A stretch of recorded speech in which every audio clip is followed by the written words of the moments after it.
حریت جو ہماری آزادی کی تحریک تھی اس کو دبا دیا گیا ہے اور وہاں پر کرفیو نافذ ہے۔ اس سارے سینیریو کے اندر جو ہماری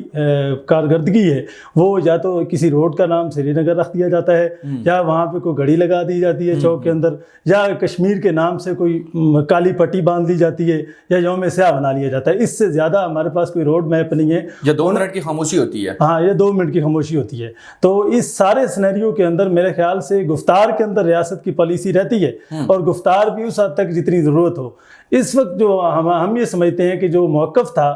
بلاول بھٹو زرداری صاحب کا، وہ تو کسی حد تک درست تھا، لیکن اس موقف کے گرد جو ہے ان کی پالیسی نہیں گھومتی، ان کی لابنگ نہیں گھومتی، اس لیول پہ آ کے کشمیر کاز کو اٹھایا نہیں جاتا۔ وہاں پہ تو 2 دن بات ہوئی، 1.5 دن بات ہوئی، وہ اچھی چیز تھی، ایک فورم تھا، اس فورم کے اوپر تو بات ہوگی۔ یہاں اگر بلاول بھٹو صاحب مکمل آپ کو خاموش نظر آئیں گے، اب یہ الیکشن کا سین چلے گا یہاں پہ پاکستان کے اندر، اور اس سارے الیکشن اور سیاسی اکھاڑے کے اندر کشمیر جو ہے وہ نظر انداز رہے گا۔ پھر نئی حکومت آئے گی، سال 1.5 بعد ایک یوم سیاہ منائے گی، یوم سیاہ منانے کے ساتھ ساتھ 2 منٹ کی خاموشی کرے گی، پٹی باندھ لے گی، کسی ہائی وے یا کسی درخت کا نام کشمیر رکھ دیا جائے گا، اور پھر سے وہ کشمیر کا جو ہے وہ دب جائے گا اور اس کو پس پش ڈال دیا جائے گا۔ میڈم آپ سے پوچھوں گا کہ یہ OIC جو ممالک ہیں، آرگنائزیشن آف اسلامی کنٹریز،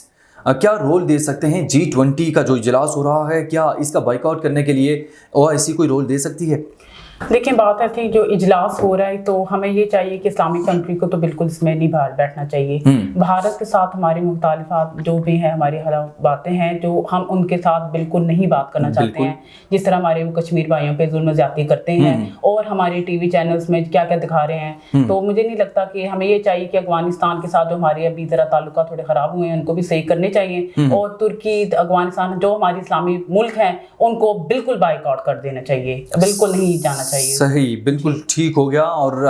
امیر بلوچ صاحب، جیسے تمام تر ممالک ہیں اسلامی کنٹریز کے، اور بڑے پیمانے پر تجارت بھی جاری و ساری رہتی ہے بھارت کے ساتھ، آپ تمام تر چیزوں سے بخوبی آگاہ بھی ہیں،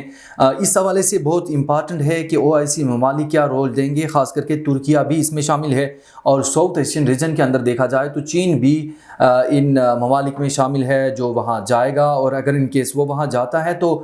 اس سے جو انڈیا خاص کر کے اپنا ایک موقف دینا چاہتا ہے، وہ یہ پیش کرنا چاہتا ہے کہ سری نگر کے اندر امن و امان ہے، اور اگر G20 اجلاس وہاں پہ اچھے طریقے سے ہو جاتا ہے، یا آپ یہ کہہ لیں کہ سری نگر کے اندر ہو جاتا ہے، پھر بھی پاکستان کے لیے یہ ایک جگہ سائی کا باعث اس لیے بھی بنے گا کہ کشمیر کو وہاں پہ اتنا ظلم و زیادتی ہونے کے باوجود پاکستان ایز اے وکیل اس کو صحیح طور پر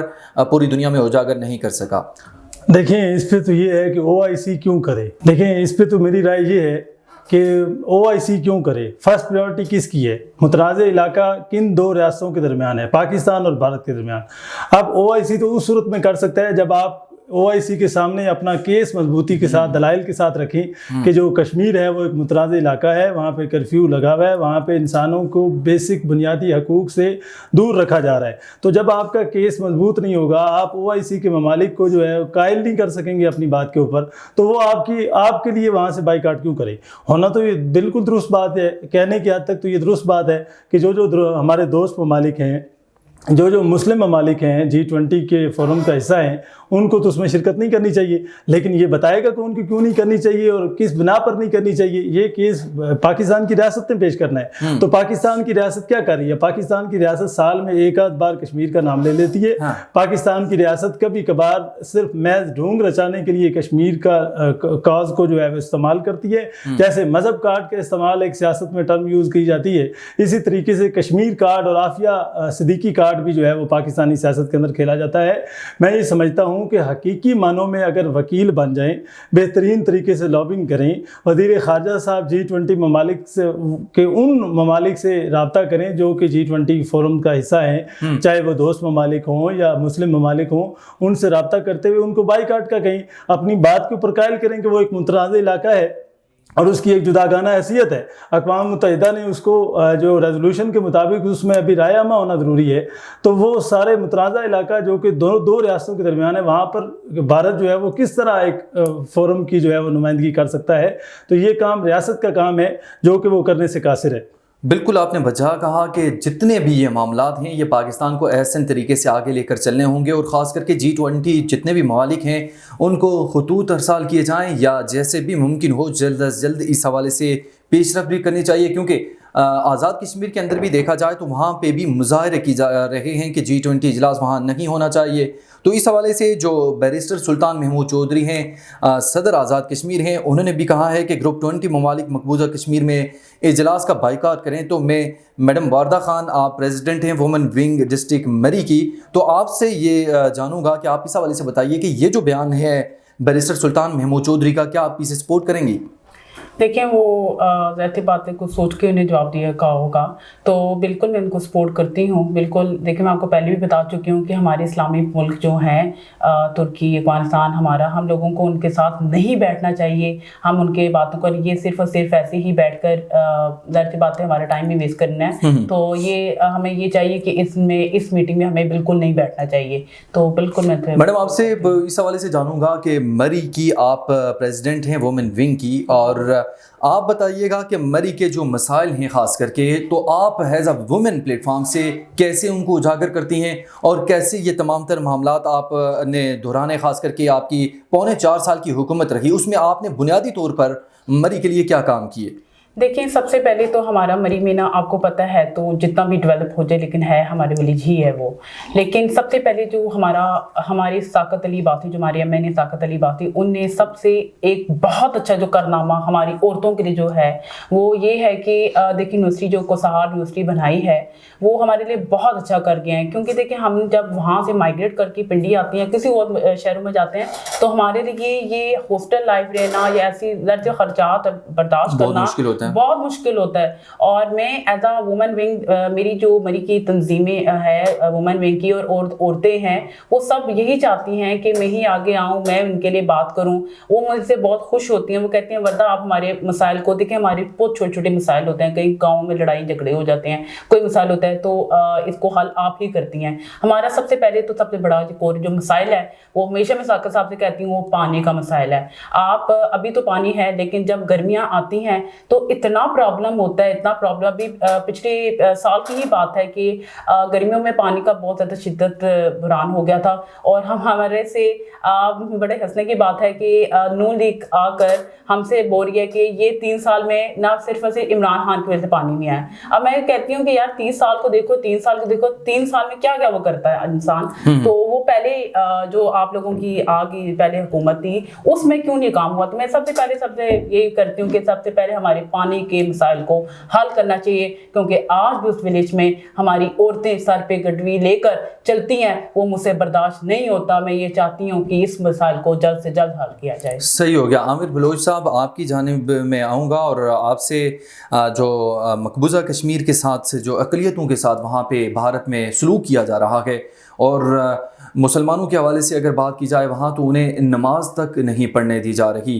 اس قسم کے ایشوز ہیں، کیا ایمنسٹی انٹرنیشنل اور جو ہیومن رائٹس کے بڑے بڑے ادارے ہیں جو بڑے بڑے دعوے کرتے ہیں، کیا سمجھتے ہیں کہ پاکستان یہ کب یہ ایشوز اٹھائے گا کہ انٹرنیشنل جو دنیا ہے اسے یہ باور کروایا جا سکے کہ حقیقی معنوں میں وہاں پہ جو ان کے رائٹس ہیں وہ انہیں نہیں مل رہے؟ دیکھیں بسم اللہ الرحمن الرحیم، بات یہ ہے کہ اقوام متحدہ جو ہے، اقوام متحدہ ہو، یونائٹڈ نیشن ڈیولپمنٹ پروگرامز ہوں، ہیومن رائٹس کی NGOs ہوں، یہ سارے پاکستان کے اندر ایک بلی کو کچھ ہو جائے تو واویلا مچ جاتا ہے، مغرب چیخ اٹھتا ہے، چلا اٹھتا ہے، یورپین کے اندر جو ہے وہ ایک لہر دوڑ جاتی ہے کہ پاکستان ایک ایکسٹریمسٹ کنٹری ہے، پاکستان ایک دہشت گرد کنٹری ہے، پاکستان میں یہ حقوق سلب کیے جا رہے ہیں، جانوروں کے حقوق سلب کیے جا رہے ہیں، ایون کہ مچھر تک کے حقوق کا تقاضا پاکستان سے کیا جاتا ہے۔ لیکن اسی طرف آپ بالکل پڑوس میں دیکھیں تو مودی جو کہ انسانوں کا قتل عام کر رہا ہے، وہاں نہ سکھ محفوظ ہے، وہاں نہ مسلمان محفوظ ہے، ایون کہ ہندو بھی محفوظ نہیں ہے کچھ علاقوں کے اندر۔ تو یہ جو BJP سرکار بیٹھی ہے وہ دہشت گردوں کی ایک پناہ گاہ بھی ہے، دہشت گرد بھی ہیں، اور انتہا پسندی بھی وہاں پر بھارت کے اندر نام نہاد سیکولر ریاست کے اندر عروج ہے۔ یہاں ایک پاکستان کے اندر ایک ذرا سا مچھر کو کچھ ہو جائے، بلی کو کچھ ہو جائے تو اس کا واویلا انٹرنیشنل فورمز کے اوپر ہوتا ہے، جبکہ بھارت کے اندر انسانوں کے قتل عام کو بالخصوص کشمیر کے اندر، اتر پردیش کے اندر سکھوں کی تحریک دبائی جا رہی ہے، سکھوں کو قتل عام ہو رہا ہے، اس سارے سینیریو کے اندر اقلیتیں جو ہیں وہ بھارت کے اندر محفوظ نہیں ہیں۔ الحمدللہ اسلام آباد پاکستان کے اندر ایسی سچویشن نہیں ہے۔ پاکستان کے اندر اقلیتوں کو مسلمانوں سے بھی 2 اسٹیپ آگے کوشش ہوتی ہے مسلم ہماری ریاست کی کہ ان کو فراہم کیے جائیں، اور پاکستان بہت حد تک جو ہے وہ اس کو فراہم بھی کرتا ہے۔ اقلیتوں کے حوالے سے ہماری جو مذہبی لوگ ہیں ان کے اندر بھی بہت زیادہ گنجائش ہوتی ہے۔ ہم ایون کہ آپ دیکھیں کرونا وائرس آیا تھا، جماعت اسلامی نے چرچوں کے اندر جا کر سپرے کیا، ہندوؤں کے مندر کے اندر جا کر سپرے کیا، ان کو راشن تقسیم کیے، ان کی خدمات سر انجام دی۔ لیکن آپ بھارت کے اندر دیکھیں تو ایک مسلمان جو ہے وہ نماز پڑھنے سے قاصر ہے، ان کی اذانوں پر تک پابندی لگائی جا رہی ہے، ان کو مسجدوں میں جانے سے روکا جا رہا ہے، اور گائے جو کہ ایک ایشو بنا ہوا ہے بھارت کے اندر کہ گائے جو ہے اس کو ذبح نہیں کیا جا سکتا، اس کا گوشت جو ہے اس کے ٹرک روک کر لوگوں کا جو ڈرائیورز ہیں اور ان مسلمان ہیں ان کو قتل عام کیا جا رہا ہے۔ تو بھارت تو ایک دہشت گرد ریاست ہے، بالکل، اور وہ ہمارے پاکستان کے اندر جو ہے وہ ایک ایون کہ کوئی نعرہ پاکستان کے خلاف بلند ہو جائے تو وہ اس کو انٹرنیشنل فورمز تک لے کے جاتے ہیں۔ کوئی ذہنی مریض اس طرح کا نعرہ بلند کر دے وہ انٹرنیشنل فورمز میں بھی اس کی آواز بلند کروا دیتے ہیں، جبکہ ہم جو ہیں ہماری ریاستی پالیسی ہے یا فورن پالیسی کی ناکامی ہے کہ جس کے اس خارجہ پالیسی جو ہے ہماری وہ دنیا کو یہ باور کرانے میں ابھی تک ناکام نظر آ رہی ہے کہ بھارت ایک دہشت گرد، انتہا پسند اور انتہائی دہشت گردوں کا جو ہے وہ گڑھ سمجھا جاتا ہے، اس کو یہ باور کرانے میں ہمارا میڈیا بھی ناکام ہے اور ہماری ریاست کی خارجہ پالیسی جو ہے وہ بھی اس میں ناکام نظر آتی ہے۔ عامر بلوچ صاحب، آپ نے بالکل بچا کہا، اور میں آپ کو اس حوالے سے بھی آپ کی بات کو یہ آگے بڑھاؤں گا کہ جو آپ نے کہا کہ بھارت ایک دہشت گرد ملک ہے اور مودی ہندوتوا کا نظریہ لے کر آگے بڑھ رہا ہے، اور سری نگر کے حوالے سے اگر بات کی جائے، یہ G20 کا جو اجلاس شروع ہونے والا ہے یا وہ کرنے جا رہے ہیں، اس میں ابھی وہ اجلاس شروع ہوا نہیں ہے اور وہاں پہ قید و بند کی صحبتیں شروع ہو گئی ہیں اور وہاں پہ نوجوانوں کو بڑے پیمانے پر گرفتار کیا جا رہا ہے۔ یہ سچویشن ہے مقبوضہ کشمیر کی، اور G20 ممالک کے جو رکن ہیں انہیں کم از کم ایک دفعہ لازمی ان چیزوں پر سوچنا بھی ہوگا اور ساتھ دیکھنا ہوگا کہ ہم کس طور پر ان تمام تر معاملات کو ٹیکل کر سکتے ہیں۔ میرے خیال میں پاکستان کو ابھی بہت جارحانہ کھیلنا ہوگا، اور ساتھ اس حوالے سے پوری دنیا کو باور کروانا ہوگا کہ مقبوضہ کشمیر کے اندر جو ظلم و ستم روا رکھا جا رہا ہے، جب تک اسے کنٹرول نہیں کیا جا رہا، ہیومن رائٹس کی جو وائلیشن ہو رہی ہے ان پر جو بین الاقوامی تنظیمیں ہیں وہ آ کر اپنا موقف نہیں دے دیتی یا وہ صورتحال نہیں بھانپ لیتی، تب تک G20 اجلاس نہیں ہونا چاہیے۔ میں میڈم واردہ خان آپ کی جانب بڑھوں گا، مری ہی کی سچویشن کے حوالے سے آپ سے ڈسکس کریں گے کہ وہاں سے سابق وزیر اعظم شاہد حقان عباسی بھی رہے، کیا سمجھتی ہیں کہ ان کے دور حکومت میں اور نون لیگ نے وہ تو بڑا واویلا کرتے رہے ہیں کہ جتنے مسائل تھے مری کے وہ ہم نے ریزالو کیے ہیں، وہ خواہ پانی کا مسئلہ ہو، گیس کا مسئلہ ہو یا باقی کوئی ایشوز ہوں، وہ اس حوالے سے بھی ڈسکس کرتے رہے ہیں کہ سیاحوں کے لیے جو معاملات ہیں وہ بھی ہم نے ڈسکس کیے ہیں ان سے اور ہم نے انہیں ریزالو کیا ہے۔ وہ آپ نے دیکھا کہ پچھلے عرصے میں کتنا سیاح وہاں پہ جاتے ہیں، وہ پھنس جاتے ہیں، ان کے لیے بہت سارے مسائل ہوتے ہیں۔ تو آپ کیا کہیں گے، کیا مسلم لیگ نون کی حکومت صحیح معنوں میں وہ تمام تر ترقیاتی کام کر سکی یا نہیں؟ دیکھیں، یہ لوگ تو کہتے تھے کہ ہماری جو زمین ہے وہ بنجر زمین ہے اور اس پر نہ گیس آ سکتی ہے نہ یونیورسٹی بن سکی ہے۔ میں نے آپ کو بھی تھوڑی دیر پہلے ہی بتایا جو یونیورسٹی کوسار یونیورسٹی بنی ہے، ہماری MNA صداقت علی عباسی صاحب نے ایسے ایسے علاقوں میں گیس دے دی ہے جہاں پر ہم توقع بھی نہیں کر سکتے تھے۔ PTI نے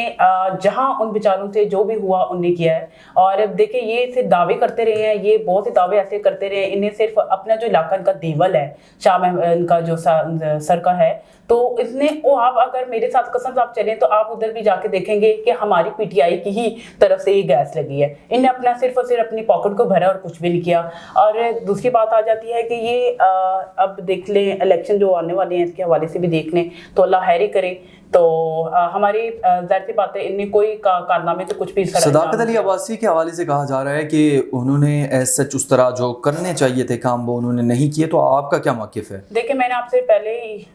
یہ بولا تھا کہ ساکر صاحب نے جہاں جہاں دیکھ لیں کوثار یونیورسٹی، اچھا گیس، پانی، اور اگر آپ نے بالکل آپ ایک بات کری تھی کہ جو ٹوریزم کے لیے ہے، ٹوریزم کے لیے ساکر صاحب دیکھیں اب ہمارے پچھلے سال جو ثانیہ آیا تھا برف کا، آپ ہمارے اتنے بارے میں اتنی غلط نیوزیں لگائے گی، زیور دے گی عورتوں نے، پتہ نہیں کیا کیا باتیں ہوئی، انڈا اتنا مہنگا تھا. یار خدا کا خوف کرو، ایسی باتیں. میرا جو گھر ہے میں پنڈی میں موجود تھی، یقین کرے جب یہ حادثہ پیش آیا تو میں اسی وقت رات کو نکلی ہوں. ٹھیک ہے، یہ پھر یہ بات کرتے ہیں نون لیگ کی بات کرتے ہیں جی نہیں شیخ رشید ہی پہنچتا. بھائی شیخ رشید تو اگلے دن پہنچ گیا تھا، اب ظاہر سی بات ہے ہر چیز بند تھی، اور اگر وہ نہ پہنچا تو کس طرح روڈ بلاک تھے، کس طرح وہ کھلتے یہ. تو یہ دیکھیں اسحاق کے لیے انہیں بہت کام کر رہے ہیں ماشاءاللہ، ٹورزم بھی ہائی وہ کر رہے ہیں، تو آپ کے سامنے ہی ہے. عامر بلوچ صاحب آپ کا بہت بہت شکریہ، آپ ہمارے پروگرام میں تشریف لائے. میڈم وردہ خان آپ کا بھی بہت بہت شکریہ، آپ نے قیمتی مصروفیات میں سے ہمارے لیے وقت نکالا. ناظرین یقیناً پروگرام آپ کو پسند آیا ہوگا. اگلے پروگرام کے لیے اجازت دیجیے. اللہ نگہبان.